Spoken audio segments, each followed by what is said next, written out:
Okay guys, so first of all welcome to third semester. Now you are seniors, now you are not anymore freshers. Okay, चलो तो इस semester की थोड़ी studies वगैरह start करने से पहले इस सेमेस्टर का बहुत ज़्यादा क्विक एक इंट्रोडक्शन देख लेते हैं। तो इस सेमेस्टर में एक्चुअली आपके पास या आपको पढ़ने total 5 subject. The first subject is OOP, that is object oriented programming. Than the second subject is data structure, DS is data, that is data structure. Then there is number 3 is RDBMS, relational database management system. Then there is fourth one is statistics. The fifth one is SE1, that is software engineering 1। तो इन subjects के अंदर से जो आपके पहले 3 subject है, these are the practical subjects. Okay, they are completely practical subjects and ये जो दो है these are theoretical subjects, completely theoretical subjects. अब हर सब्जेक्ट का प्रॉपर इंट्रोडक्शन में सब्जेक्ट के इंट्रोडक्शन वीडियो में दूंगा, ठीक है। अभी फ़िलहाल आज के लेक्चर में हम लोग फोकस करेंगे ऑब्जेक्ट ओरिएंटेड प्रोग्रामिंग पे, ठीक है। द मोस्ट इम्पॉर्टेंट थिंग और most important subject that is object oriented programming. So OOP इसका फुल फॉर्म क्या है? Object oriented programming. So first of all एक चीज़ दिमाग में बैठा लेना कि OOP object oriented programming is not a language, it is not a programming language. Object oriented programming is not a programming language.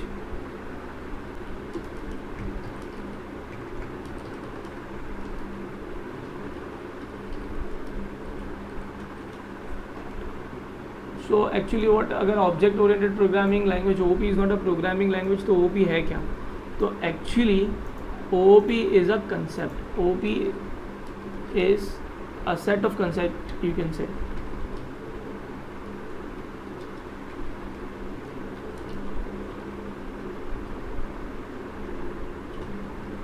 OOP is a set of concepts.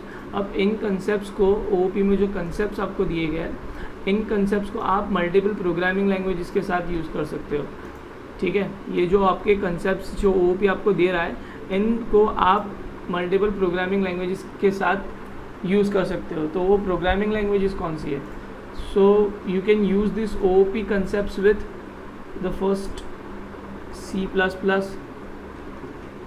Java, Python, C#, PHP etcetera. बहुत सारी programming languages है जो OOP को support करती है, completely object oriented programming languages है, ठीक है। आप इनमें से किसी भी लैंग्वेज के साथ OOP को इम्प्लीमेंट कर सकते हो। तो OOP is not a programming language, it is just a concept, it is a set of concepts, ठीक है। आप इनको किन्हीं भी प्रोग्रामिंग लैंग्वेजेस के साथ इम्प्लीमेंट कर सकते हो या यूज़ कर सकते हो, लेकिन बशर्ते वो जो भी आप लैंग्वेज यूज़ कर रहे हो that language should be supporting object oriented concepts, ठीक है। अगर कोई लैंग्वेज आपके ऑब्जेक्ट ओरिएंटेड कंसेप्ट को सपोर्ट नहीं करती तो आप OOP को उस लैंग्वेज के साथ नहीं यूज़ कर पाओगे। सो इस सेमेस्टर में हम लोग ऑब्जेक्ट ओरिएंटेड कंसेप्ट्स पढ़ने वाले हैं, बट हम लोग ऑब्जेक्ट ओरिएंटेड कंसेप्ट्स पढ़ेंगे C++ के साथ, ठीक है। छोटा सा, एक बहुत छोटा सा क्विक इंट्रोडक्शन दे देता हूँ व्हाट इज़ C++। तो देखो C++ के आगे ये जो 2++ है, C के आगे जो 2++ है, दे डिनोट, सिंपली डिनोट क्या करते हैं कि this C++ is extension to C। ये C के आगे प्लस क्या डिनोट करते हैं कि C++ is extension to C, ठीक है। यानी ये C के अंदर थोड़ा सा मॉडिफाई कर दिया हम लोगों ने C, और उसको हम लोगों ने क्या बना दिया C++। तो थोड़े से मॉडिफिकेशन, एक्चुअली बहुत ज़्यादा मॉडिफिकेशंस हैं थ्रू आउट दिस सीरीज या throughout this semester. You will be learning what are those concepts added into C to make it C++। So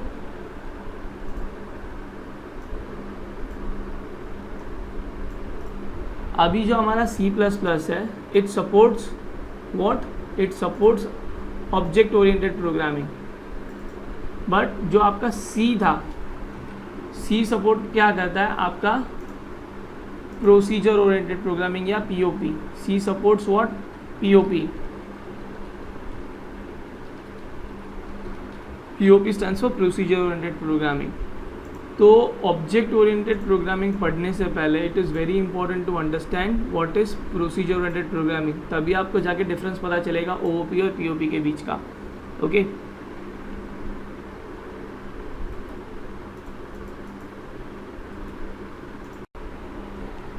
okay so पहले हम लोग जानते हैं कि व्हाट इज़, या डिस्कस करते थोड़ा बहुत अबाउट पीओपी के बारे में. तो POP stands for procedure oriented programming.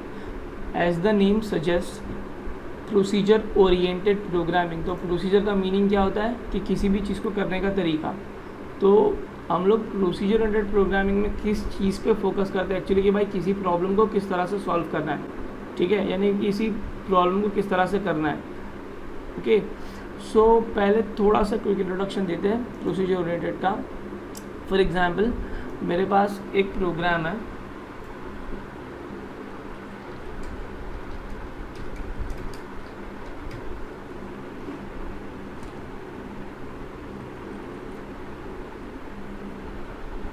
Actually क्या हुआ कि भाई मैंने एक बहुत लंबा प्रोग्राम बनाया. तो सपोज़ ये टोटल 100 लाइन का कोड है. कितनी लाइन का? टोटल 100 लाइन का कोड है. सो एक्चुअली क्या हुआ कि इन 100 लाइन के अंदर से कम 4 बार आपका क्या हुआ, सैलरी कैलकुलेशन का लॉजिक आया. ये जो आपने 100 लाइन की कोडिंग लिखी ना, इसमें हो सकता है कि 4 बार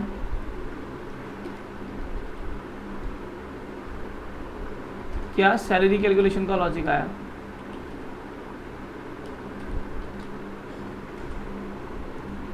तो अब क्या हुआ कि सेम चीज़ है, सेम लाइन ऑफ कोड है. हो सकता है कि जो सैलरी कैलकुलेशन का लॉजिक है ये हो सकता है आपकी 6 लाइन का कोड हो.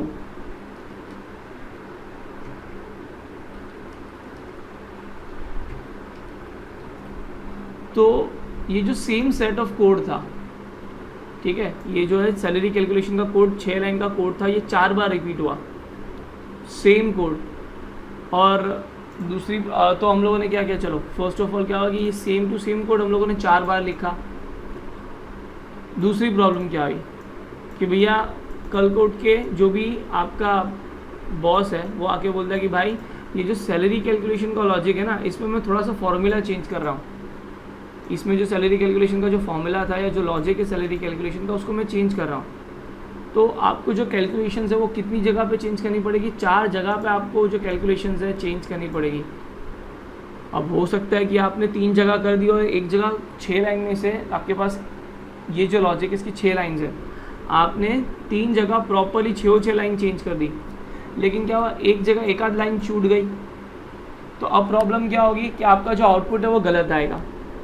आपका जो आउटपुट है वो इररिलेवेंट आ सकता है, गलत आ सकता है, या थोड़ा 19-20 का आपका आउटपुट आ सकता है, which can create a problem in your company.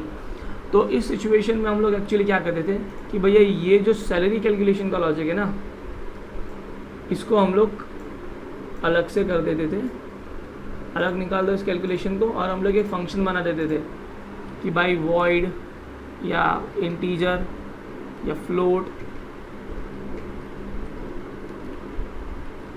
Calculate underscore salary. हम लोग क्या करते थे, एक फंक्शन बना देते थे, और जो भी 6 लाइन ऑफ कोड होती थी वो हम लोग इसमें लिख देते थे. अब जब भी आपको सैलरी कैलकुलेट करवानी है तो सैलरी कैलकुलेशन का लॉजिक इसमें पूरा इस फंक्शन में लिख दिया. तो जब भी आपको क्या करना है कि सैलरी कैलकुलेट करवानी है तो आप क्या करोगे, पूरा लॉजिक लिखने की जगह आप क्या करोगे, कैलकुलेट अंडरस्कोर सैलरी को कॉल करवा लोगे 4 बार. भैया आपको यहाँ पे सैलरी कैलकुलेशन की ज़रूरत पड़ी तो आपने कैलकुलेट सैलरी का वाला फंक्शन कॉल करवा लिया. फिर से आपको दूसरी जगह कैलकुलेट सैलरी का ज़रूरत पड़ी तो आपने कैलकुलेट सैलरी का फंक्शन कॉल करवा दिया. तो यानी अब आपने जो एक्चुअली सैलरी कैलकुलेशन का लॉजिक है वो कितनी बार लिखा, सिर्फ और सिर्फ एक बार. और आप उसको मल्टीपल टाइम्स यानी n number of times use कर सकते हो. आपको 100 बार यूज़ करना है, 200 बार यूज़ करना है. आपको हर बार इस फंक्शन को या sorry in set of instructions को लिखने की ज़रूरत नहीं है. सिर्फ एक बार लिखो और जितनी बार चाहे उतनी बार यूज़ करो. Now second biggest advantage of making function was कि अब आपका बॉस आके बोलता है कि भाई मेरे को सैलरी के लॉजिक में चेंज करना है, तो सिर्फ आप एक जगह चेंज करो ना. ऑटोमेटिकली आपने एक फंक्शन को 10 जगह कॉल कराएगा, 10 जगह ऑटोमेटिक चेंज हो जाएगा, आपको 10 जगह जाके चेंज करने की ज़रूरत पड़ेगी नहीं। So this was our approach. हम लोग इस तरह से ऑब्जेक्ट ओरिएंटेड प्रोग्रामिंग को अप्रोच करते थे। हमारी ऑब्जेक्ट ओरिएंटेड प्रोग्रामिंग में अप्रोच क्या होती थी कि भाई जो भी हमारा मेन फंक्शन है, जो सबसे बड़ा हमारा लॉजिक है, उसको हम लोग छोटे छोटे पार्ट्स में डिवाइड करें, जिसको हम लोग क्या बोलते थे, फंक्शंस। तो यानी हमारा जो मेन प्रोग्राम है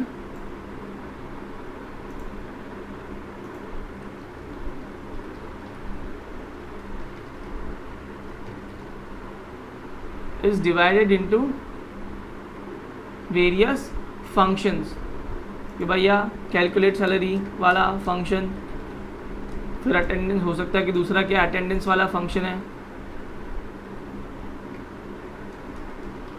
फिर हो सकता है तीसरा हो सकता है कि भाई it can be anything, it can be like calculate underscore bonus,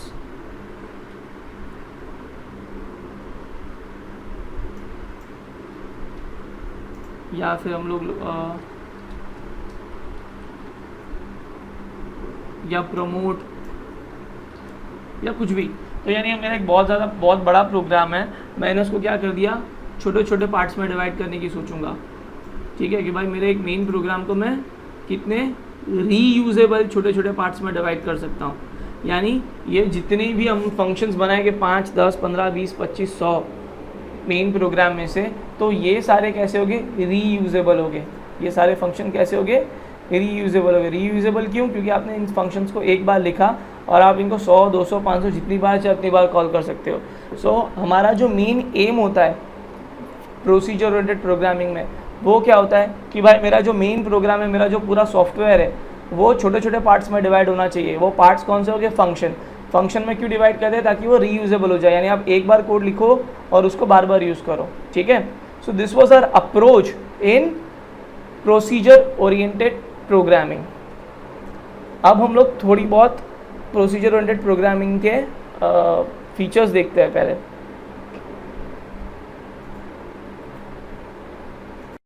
okay, सो पहले फीचर्स ऑफ पीओपी समझने से पहले हम लोग ओओपी के एक दो ड्रॉबैक समझ लेते हैं। तो फीचर्स ऑफ पीओपी समझना थोड़ा ज़्यादा आसान रहेगा। तो सपोज़ ये आपके सामने एक प्रोग्राम है, ठीक है, यहाँ पे मैंने एक सिंपल सा सी का प्रोग्राम बनाया। उसके अंदर मैंने hash include standard output input output dot H, console input output dot H, और 3 ग्लोबल वेरिएबल डिक्लेयर किए ए, बी और सी, और वॉइड मेन बनाया। और उसके बाद मैंने 4 अलग अलग फंक्शन बनाए उसी प्रोग्राम के अंदर, डिवाइड, ऐड, सम, मल्टीप्लिकेशन। अब एक चीज़ नोटिस करना कि ये जो 3 वेरिएबल है, ये मैंने वॉइड मेन के बाहर बनाया। तो जो भी वेरिएबल मैं आउटसाइड एनी फंक्शन लिखूंगा, तो वो फंक्शन कैसे हो गए, ग्लोबल फंक्शन। सॉरी, जो भी वेरिएबल मैं आउटसाइड वॉइड मेन लिखूंगा, तो वो कैसे हो जाएगा हमारे, ग्लोबल।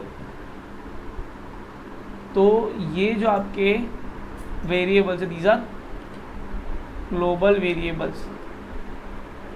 ठीक है, ग्लोबल वेरिएबल्स है आपके। तो अब ये ग्लोबल वेरिएबल्स क्या होते हैं एक्चुअली, कि दे कैन बी एक्सेस्ड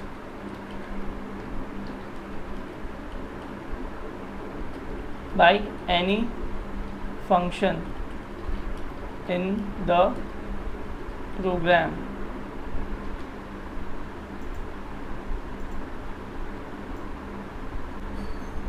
अब ये ग्लोबल वेरिएबल्स जो होते हैं, they can be access by any function in the program. So अब अगर आप देखो तो ये जो ग्लोबल वेरिएबल्स है किसी भी फंक्शन के थ्रू एक्सेस हो सकते हैं। तो अगर आप देखने जाओ तो ये जो डिवाइड है, ये भी आपके ए, बी और सी को एक्सेस कर सकता है। ये ऐड है, ये भी ए, बी, सी को एक्सेस कर सकता है। ये जो मल्टीप्लिकेशन है, ये भी ए, बी, सी को एक्सेस कर सकता है। सम है, ये भी एक्सेस कर सकता है। और जो आपका वॉइड मेन है, वो भी आपके ए, बी और सी यानी ग्लोबल वेरिएबल्स को एक्सेस कर सकता है। सो इससे एक प्रॉब्लम जनरेट होती है कि हो सकता है कि भैया डिवाइड ने अगर कोई चेंजेस कर दिए, तो वो जो चेंजेस है वो डायरेक्टली ऐड में भी रिफ्लेक्ट हो जाएंगे, मल्टीप्लिकेशन में भी रिफ्लेक्ट हो जाएगा, सम में भी रिफ्लेक्ट हो जाएगा। यानी अगर डिवीजन ने ए बी और सी की वैल्यू चेंज कर दी तो वही चेंज्ड वैल्यू ऐड को मिलेगी, वही चेंज वैल्यू मल्टीप्लाई को मिलेगी, वही चेंज्ड वैल्यू सम को मिलेगी। तो इसमें जो पहली और सबसे इम्पॉर्टेंट चीज़ है कि data is flowing freely. Data is flowing क्या फ्रीली, यानी आपका जो ग्लोबल डेटा है वो कोई भी एक्सेस कर सकता है। डिवीजन भी एक्सेस कर सकता है, यहाँ पे एडिशन भी एक्सेस कर रहा है, मल्टीप्लिकेशन भी एक्सेस कर रहा है, सम भी एक्सेस कर रहा है। ये सबसे पहला पॉइंट है। सेकंड पॉइंट क्या है, इसमें सेफ्टी नहीं है। हो सकता है कि आपके पास 10,000 लाइन का कोड हो और किसी एक फंक्शन ने गलती से भी अगर डेटा चेंज कर दिया तो हो सकता है कि पूरे के पूरे आपका प्रोग्राम का आउटपुट डिफरेंट आए, चेंज हो जाए, हो सकता है गलत भी आए in most of the situations. तो पहली चीज़ क्या है कि data is flowing free, global data कोई भी एक्सेस कर सकता है। सेकेंड थिंग इज़ कि सिक्योरिटी कम है या लेस है या ना के बराबर है, क्योंकि अगर 10,000 लाइन के प्रोग्राम में अगर किसी एक छोटे मोटे फंक्शन से गलती से भी डेटा चेंज हो गया एक डेटा, तो जो आपका फाइनल आउटपुट है या तो वो गलत आ सकता है या तो इनएक्यूरेट आ सकता है, तो डिफरेंट आ सकता है। ठीक है, नाउ जबकि अब हम लोगों ने ड्रॉबैक्स पढ़ लिए पीओपी के, तब नाउ अब हम लोग फीचर्स ऑफ पीओपी भी देख सकते हैं। So let us go to the notes. तो द फर्स्ट कैरेक्टरिस्टिक्स या feature of POP was the emphasis या focus is on doing things, यानी एल्गोरिदम्स। यानी आपका जो मेन अप्रोच होता था, अगर मेरे सामने कोई भी प्रॉब्लम आ रही है कि एक प्रोग्राम आ रहा है, तो मैं पहले क्या सोचूंगा कि भैया इस प्रॉब्लम को सॉल्व कैसे करना है, इसमें मैं एल्गोरिदम क्या बनाऊंगा, इसमें मैं क्या क्या स्टेप्स लिखूंगा या इसमें मैं क्या इंस्ट्रक्शंस लिखूंगा इस प्रोग्राम को सॉल्व करने के लिए। That was first thing in my mind. मेरा फोकस किस चीज़ को के में रहेगा कि इस प्रोग्राम को या प्रॉब्लम को सॉल्व कैसे करें। सेकेंड थिंग इज कि जो larger programs are divided into smaller programs known as functions. तो हम लोगों ने थोड़ी देर पहले डिस्कस किया कि अगर आपके पास एक बड़ा सा फंक्शन आ गया तो आप उसको क्या करोगे, छोटे छोटे फंक्शंस में डिवाइड करोगे। These functions will be reusable functions. Then the function, most of the functions share the global data.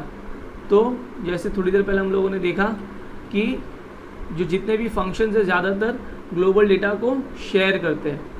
Then there is data moves openly around the system, यानी जो भी डेटा है, ग्लोबल डेटा है आपका, वो पूरे सिस्टम में कहीं पे भी फ्लो हो रहा है, कोई भी प्रोग्राम उसको चेंज कर सकता है। नेक्स्ट थिंग इज़ कि function transform data from one form to another, यानी अगर डिवीजन डिवीजन ए की वैल्यू चेंज कर रहा है तो वो ए में भी ऐड में भी रिफ्लेक्ट होगी, मल्टीप्लिकेशन में भी और सम में भी रिफ्लेक्ट होगी। The next thing is it follows top to down approach. This is very important. और difference between P O P O भी पूछ सकते हैं या सिर्फ और सिर्फ characteristics of P O P भी पूछ सकते हैं 2 मार्क्स के लिए। तो उसमें ये वाला पॉइंट बहुत इंपॉर्टेंट होगा कि टॉप टू डाउन जो आपका पीओपी क्या फॉलो करता है, टॉप टू डाउन या top to bottom approach follow करता है। अप टू डाउन या टॉप टू बॉटम, दोनों एक ही चीज़ है। टॉप टू बॉटम या अप टू डाउन। तो देखते हैं ये अप्रोच क्या है। बहुत सिंपल सी चीज़ है। POP follows top to bottom approach.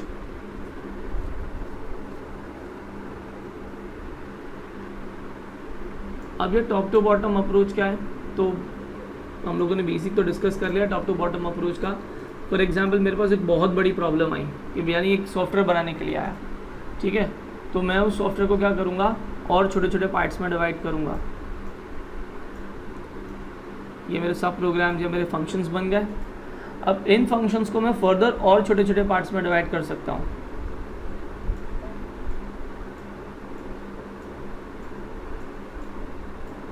तो मैंने क्या किया, मेरा जो मेन टास्क था, मेन प्रोग्राम था, उसको मैंने 3 छोटे छोटे पार्ट्स में डिवाइड कर दिया। This is my real problem.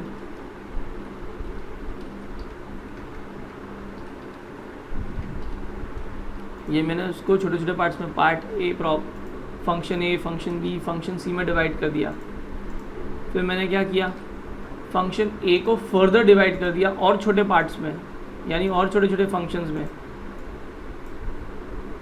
B को भी मैंने डिवाइड कर दिया और छोटे फंक्शंस में। सी को भी मैंने डिवाइड कर दिया और छोटे फंक्शंस में।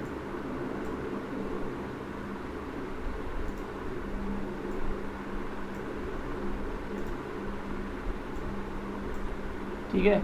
तो अल्टीमेटली मैं क्या कर रहा हूँ, मैं जो भी मेरे बड़े पार्ट्स थे या बड़ी प्रोग्राम जो भी मेरी बड़ी कॉम्प्लिकेटेड प्रॉब्लम थी, मैं उसको छोटे छोटे पार्ट्स में ब्रेक डाउन करते करते ग्रैन्यूअल लेवल पे यानी एकदम छोटे लेवल पे आ रहा हूँ कि भाई इस फंक्शन को अब इससे ज़्यादा आप डिवाइड नहीं कर सकते।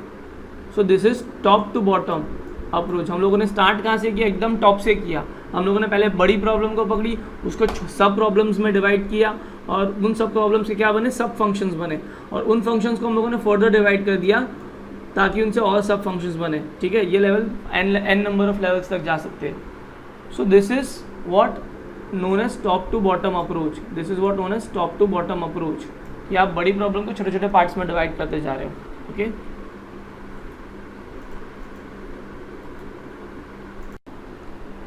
सो एक चीज़ फिर अब थोड़ा ओपी पे डिस्कशन करते हैं। सो एक जो मेजर प्रॉब्लम थी पीओपी की कि डेटा वाज नॉट सिक्योर। ठीक है, कोई भी फंक्शन आके किसी का भी कोई भी डेटा एक्चुअली ग्लोबल डेटा को एक्सेस कर सकता था, उसको मॉडिफाई कर सकता था।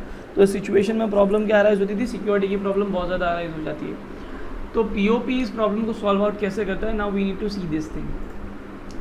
सपोज आपकी एक क्लास की बात करते हैं, क्लास में एक स्टूडेंट है, तो क्लास के अंदर जो स्टूडेंट है उसके पास कुछ प्रॉपर्टीज़ होगी ना, उसके खुद के एट्रीब्यूट्स होंगे, जैसे कि एसआईडी है या रोल नंबर होगा। चलो एसआईडी की जगह रोल नंबर ले लेते हैं। रोल नंबर है, नेम है, फिर it can be contact number, it can be attendance percentage या कुछ भी, जस्ट एन एग्जाम्पल। उसके पास बहुत सारी चीज़ें हो सकती है इन्फॉर्मेशन।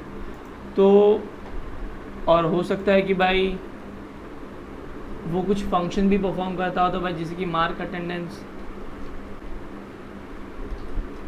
उसको अटेंडेंस मार्क करनी है, मैम प्रेजेंट जैसे कि उसको मार्क करना है, ये उसका एक फंक्शन है, ये एक फंक्शन परफॉर्म कर सकता है ना स्टूडेंट, तो वो एक फंक्शन के तौर पे हम लोग ले लेते हैं। फिर दूसरी चीज़ हो सकती है कि पे फीस, या it can be like give exam, और बहुत सारे फंक्शंस हो सकते हैं, बहुत सारी ऐसी चीज़ें हो सकती है एक स्टूडेंट परफॉर्म कर सकता है। लेकिन एक चीज़ है कि देखो भाई, ये जो स्टूडेंट है उसका रोल नंबर 1 है, सपोज इसका नाम है एलेक्स, इसका कॉन्टैक्ट नंबर होगा कुछ भी, इसके अटेंडेंस की परसेंटेज है 25। ठीक है, सो एक स्टूडेंट है जिसका रोल नंबर है एलेक्स, उसका कॉन्टैक्ट नंबर है जो भी है, उसका अटेंडेंस परसेंटेज ये है, और वो क्या क्या कर सकता है भाई, अटेंडेंस मार्क करवा सकता है, फ़ी पे कर सकता है, एग्ज़ाम दे सकता है। तो एक क्लास में एक सिर्फ स्टूडेंट तो होता है नहीं भैया। तो भैया एक क्लास में सपोज दूसरा स्टूडेंट आ गया, उस स्टूडेंट के पास भी रोल नंबर होगा, नेम होगा, कॉन्टैक्ट नंबर होगा, अटेंडेंस का परसेंटेज होगा, और वो भी सेम टू सेम आपकी जो आपके फंक्शन एलेक्स के फंक्शन है वो परफॉर्म कर सकता होगा।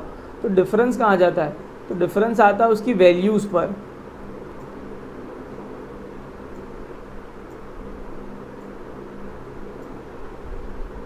तो यहाँ पे हम लोग देखते हैं, तो भाई इसका हो सकता है ये रोल नंबर 2 है, इसका नेम हो सकता है जॉन, तो इसका कॉन्टैक्ट नंबर कुछ दूसरा होगा, या इसका जो अटेंडेंस का परसेंटेज हो सकता है वो 35% है। बट जो प्रॉपर्टीज़ एलेक्स के पास है वो सारी की सारी प्रॉपर्टीज़ सेम जॉन के पास है। ठीक है, और एलेक्स जो टास्क परफॉर्म कर सकता है, जो फंक्शन एलेक्स परफॉर्म कर सकता है, वो सारे के सारे टास्क जॉन भी परफॉर्म कर सकता है, क्योंकि दोनों का दोनों स्टूडेंट है, दोनों का दोनों क्या है, स्टूडेंट है। तो हम लोग इसको क्या नाम दे देते हैं, स्टूडेंट 1, और इसको हम लोग नाम दे देते हैं स्टूडेंट 2। तो अभी हमारी प्रॉब्लम सॉर्ट आउट हो गई कि भैया हम लोगों ने एक वेरिएबल बनाया, फॉर एग्जांपल ये वेरिएबल नहीं है एक्चुअली, ये हम लोगों ने ऑब्जेक्ट बना दिया। ओपी में हम लोगों ने क्या किया, एक ऑब्जेक्ट बना दिया।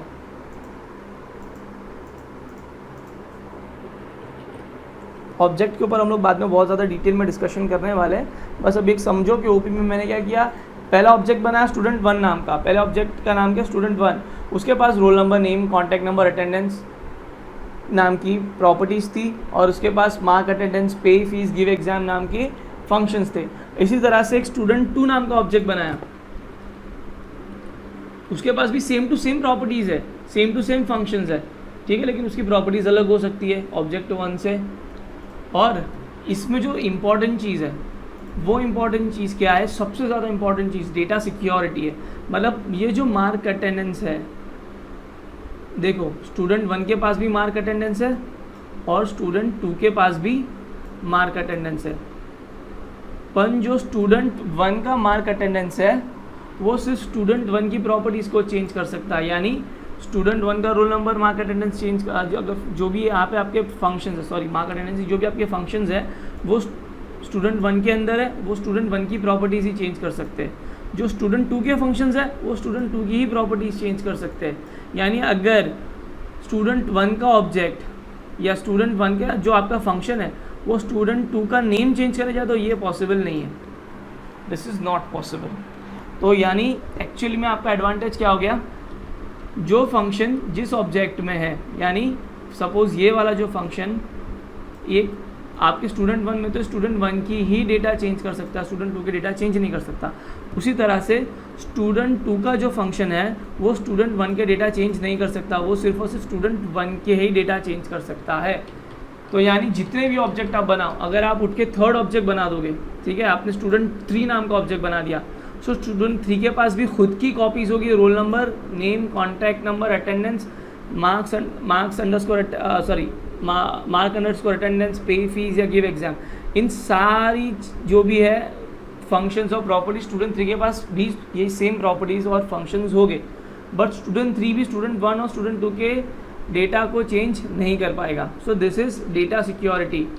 यानी हम लोगों ने इनको क्या कर दिया, ऑब्जेक्ट में कन्वर्ट कर दिया। और एक ऑब्जेक्ट के पास क्या हो सकता है, प्रॉपर्टीज़ भी हो सकती है और उसके पास अपने फंक्शंस भी हो सकते हैं, प्रॉपर्टीज़ भी हो सकती है और फंक्शंस भी हो सकते हैं।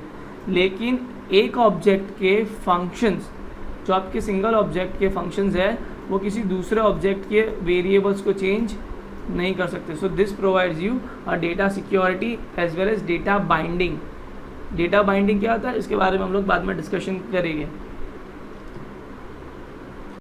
सो आई होप आप लोगों को बेसिक इंट्रोडक्शन टू ओपी समझ आया होगा, how it is different from procedure oriented programming, ये समझ आया होगा। सो आज के लिए बस इतना ही। कल के लेक्चर में हम लोग फीचर्स ऑफ ओओपी देखेंगे और थोड़ा सा इंट्रोडक्शन देखेंगे और थोड़ी चीज़ों से ओओपी का। तब तक अगर इस लेक्चर के रिगार्डिंग आपको कोई डाउट्स है, अगर आप यूट्यूब पे देख रहे हो तो कमेंट कर देना, I will be trying to answer everyone. And the next thing is कि अगर आप यूट्यूब पे नए हो, हमारे चैनल पे नए हो, तो प्लीज़ सब्सक्राइब कर देना और शेयर कर देना इफ़ यू लाइक इट। और जो एक्स्ट्रा बिट्स के स्टूडेंट्स हैं, अगर उन लोगों को कोई भी प्रॉब्लम हो तो वो लोग डायरेक्ट मुझे व्हाट्सएप कर सकते हैं।